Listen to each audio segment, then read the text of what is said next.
morning everyone. On my way to work.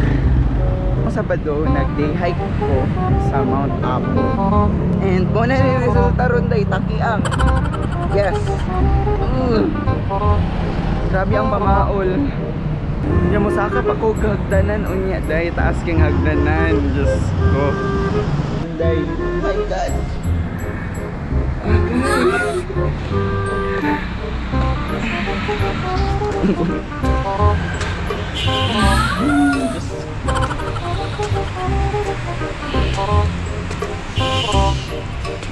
Yes, okay.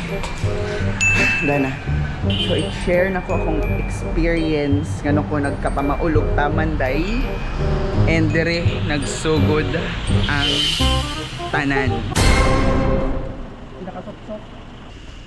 Time check, it's 11:40 here at Descender sa Santa Cruz Trail. Later kay mag-start na may og trek padulong sa Sitio Kulan. Weather is great, bag-ulan human ng ulan. Let's hope for the best. Ikaw ba naman, Ma'am Jing? Ma'am Jing! Hi, Ma'am Jing! Si Ma'am Giselle. Si Joshua. Hi, Joshua! Kita. Yes, okay na. Sir Mike, siya makita. Nag-sunscreen sa day. Wala ko adlaw. Excited na ako. So, bago ta mo proceed, ampo sa ta. Let's go. Start na, guys. Maklaro kong naong day. Ngit-ngit kay day.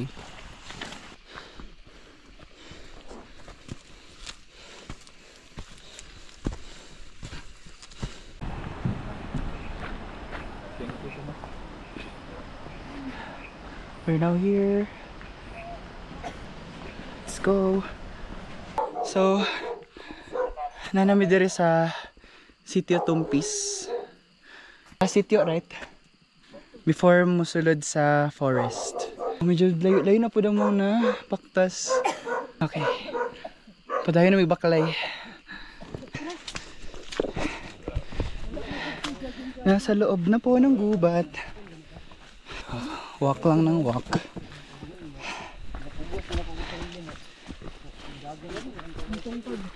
So, we're here at Basakan E-Camp, 9 kilometers before Mount Apo Summit. 9 km na lang day, pero ang 9 km ginuok ko. Imagine na mura kag paradise gihapon. Gani. We are here at Bugaanan, 8.6 kilometers before Mount Apo Summit. Okay, medyo layo na mo daw mong naagian, guys. Okay. Layo na mong progress. Kumusta mo, guys, sir? Kumusta, sir? Kiroin taon. Ikaw, day? Maani! Fresh ka, day. Saan man ni day? Unfair man ni day. Tinikaran campsite. Here we go. I think nana ko sa entrada sa boulders. I'm walking alone. Grabe ang assault before ka maka-reach sa entrada sa boulders, guys. This is Santa Cruz Trail. The trail is unforgiving. Pero sige lang. At least atag na siya for now. Kaya marag pababa naman ni siya gamay kay maagi na ta sa boulders. I think magsugod na diri ang boulders, guys. Weather update lang. So nag-aambon siya. Let's hope for the best later. Isa sa gina-aim na to is experience na to ang clearing. Di ba siya makita, guys, pero nag-start nag-sunrise. So yeah, yan, may araw na, guys. Boulders na tayo, guys. Kita nyo yung usok? Hindi ko alam kung makikita nyo. Sulfur vents yan, guys. Ang amoy niyan is bulok na itlog or rotten egg. Kasi nga may compound siya na sulfur. And yun yung reason bakit mabaho na parang bulok na itlog yung amoy niya. Dahil sa sulfur. So, aakyat na tayo. Diyan tayo pupunta. Yan. Malayo pa, guys. So, nasa boulders na tayo, guys. So, yan ang view direct pag nanaka sa open area. So, the sulfur vent. and the view.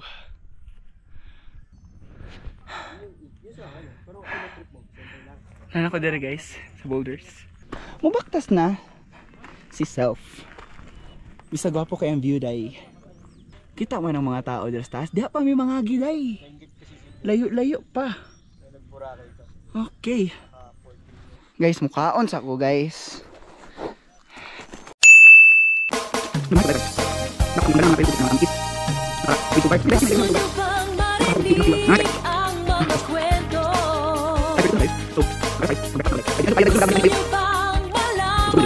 Hello ma'am, taga-asa mo ma'am? Ay, Tagalog po? Taga-san po kayo? Time check. It's 6:10 in the morning. And nagyapon mi sa boulders pero mas obvious na ang boulders during a part. Yes. This is the boulder face of Sibulan Trail sa Santa Cruz. Look at the sea of clouds. My goodness. My goodness guys. The best kid dere guys. Hikapoy ako.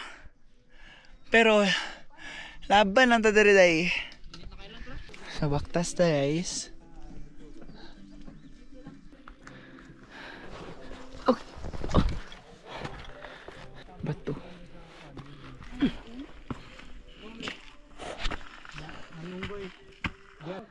Trail na siya day. Ito na mga tao sa taas. Sabot lang ko makita. Sa dara ko padulong later. Kapoy na ko day. Hangak na kay day.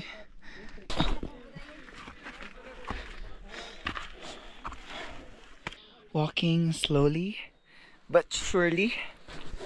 Pero dapat kailangan ni nana kay para di ta makalitan. Unsa pa lang tadari. At least na progress. Diba?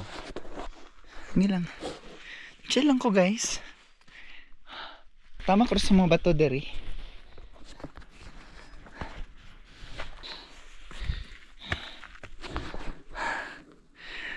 Pag nami dari sa boulder face guys, careful mi sa mga bato na tamaka na mo kay na yung mga bato na loose kaayo, loose to the point na kanang muuyog siya tas basig ma-out balance ka, so it's another problem nya. Lisod matumba diri guys kay hait kay mga bato day. Appreciating the view. So inani ka amazing diri guys. Guys, it's already 6:31. So nagyap mo ko sa boulders, pero layo-layo na siya na part sa boulders. Yes. Traos, Kuya PJ oh. So medyo layo pa siya gamay pero kaingon ko nga dool na, medyo dool na lang jud. Teka nang ginayaw yun niya nga dool na lang daw. Takara na siya bangag dahil layo pa dyan kayo na sa tinuod. Diyos ko. Tanawon lang nimo kay dool siya. Pero ginoo ko. Layo pa dyan kayo na sa tinuod lang. Okay, continue. Gwapo kayong weather guys. Hope mag-maintain nga nani nga weather later. Dili init. Pero wala po'y dag-um. Dahil nakulbaan ko ganiya day kay sabi na kong muulan og taman kay nagitaligsik mi tas nag-ulan ganyang gabi eh. Mga porter ni sila. Hi. Hello. Hello. Good afternoon. Morning na. Uy, grabe po na afternoon.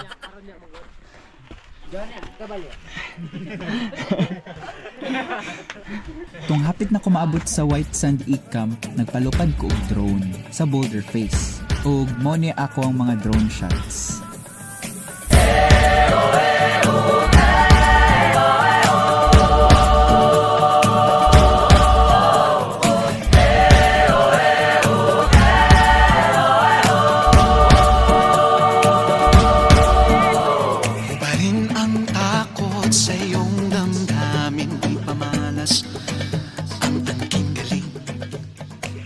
Time check. It's 7:39. We've reached White Sand E-Camp. Kamay na lang Kana mo sa kao, no? The 87 degrees. Mukatkat na ta guys. So muni emergency camp. White sand ang tawag. Maagianin mo ni siya pag sa Kapatagan Trail ka moagi. Na. Okay. Kana siya. Thank you Lord. Please i-maintain ang ang clearing. Dahil nag-expect mi dahil nga kanang ulanon mig taman kusugon mig hangin diri sa taas dahil kay ano ba yung balita? Ang check ba ano kay LPA? I guess wala pa siya nagsugod. So dalion na nato guys kay para maabtan pa natong clearing, lami nga clearing sa taas. Tapos makapalupad na taog drone, di ba? Check ka. Di ba? Nagdala-dala pa ko aning backpack bayot. O mura jud 2 days 1 night ang atake di hay baga kignaw. So paymos lang natog taman ang drone day. Ana na siya. Ana ang pagka-check ka ana. Saka na to ni day, di na magyaw-yaw day, di na dagan kay check ka day. Pangitaon pa na mo itong mga kauban na mo si Joshua, nag-una-una sila Sir Mike, sila Teling. Okay, so masaka na pagsugod day. Una na siya day. Ano yung sulod makaan ni self? Ha nga, pwede rin makamagligid-ligid sa balay. No? May wari o ako gikapoy. Hindi ko kaya day. Kapoy ka magipagplastikan ni kapoy juga day. Self, okay pa ko self? Hello? Okay, okay pa daw siya self. Buang na ko day. So, medyo doon na ta sa crater day. Okay. Gamayng cut na lang day. Kita na na tong crater. Okay. Gamayng push na lang dyan. Grabe ka steep ang dalan dito na ako day. Diyos ko. Oh my god. Okay. Naka-steep ang dalan. Yan o. Saka ka diri. Ano yung background? Oh my god, gilunop na mig fogs. Oh no. Yes. Ang clearing. Dalian na to. Hapit na siya taray. Napa ko sa 87 degrees pero hapit na ta maabot. Ano ba day? Oh na day. Crater na nasa katagamay. Crater na day.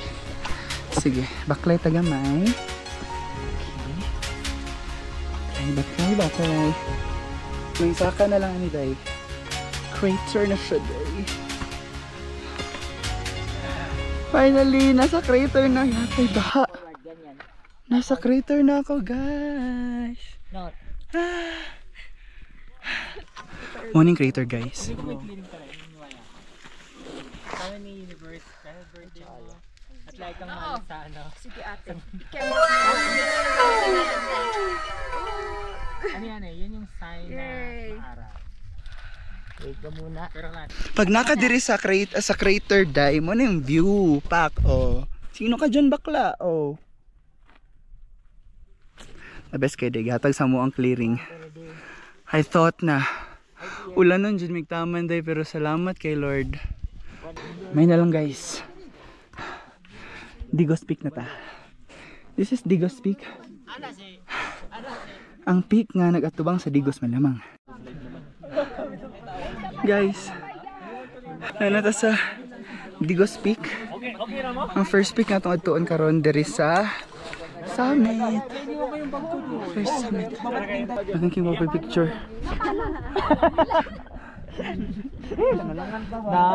Natama siguro pa picture dala. Just ko mo niyang view. So na dito sa pikas ang Kidapawan Peak og Mother Peak. Oy, papa, wasa ka!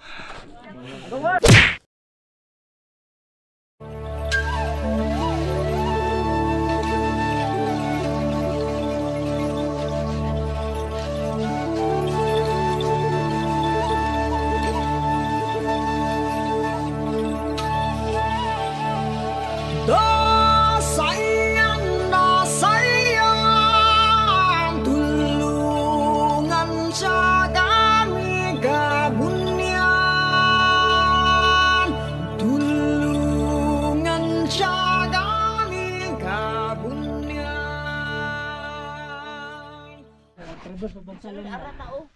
Magdali ko ka si Obshen. highest peak in Mount Apo, the Mother's Peak. Papagyapon kayo ang view. So far beautiful ka. Mao ni ang rason nga no ginabalik-balikan ako ni nga bukid. Ang rason nga no 7th time na nako siya gisaka.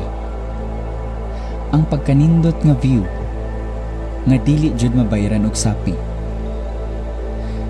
The view that always reminds me that we are just a small part of a much larger world. The view that teaches me humility and respect. This is the summit of the highest mountain in the Philippines. Ginatawag nga the grandfather of all Philippine mountains, si Apo Sandawa, o mas ginatawag nga Mount Apo.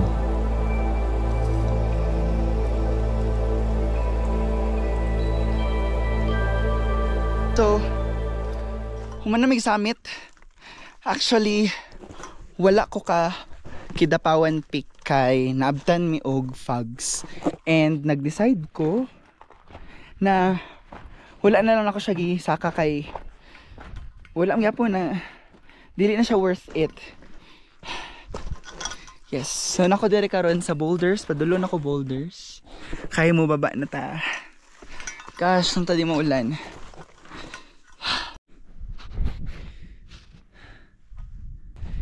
So already 11:04 guys. Nan ako sa boulders. Pauli namin pababa namin. So dira mi padulong. Look how beautiful the place is. Hinani siya guys. Grabe. Time check. 11:53. Nakababa na dyan yung boulders guys. Finally, look. Mabalik namin sa After ani, kay Tinikaran wa na jud camp. ko naka-video day. Kay kapoy na jud kay pababa padulong tinikaran. Lisod pa kayong dalan, ag-ulan pa jud, danlog pa jud kayong trail. Wa, sorry, Wa na jud kapoy ay na sakit jud, pa jud kay akong tiil. Wa na jud full pack jud ang kakapoy.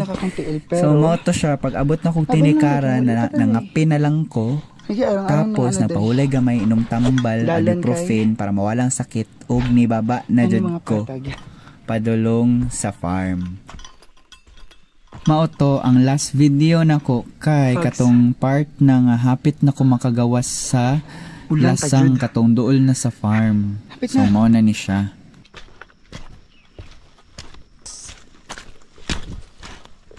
Layo pa dagat. Kagawas na to sa forest. Ano to sa farm? Finally. Finally.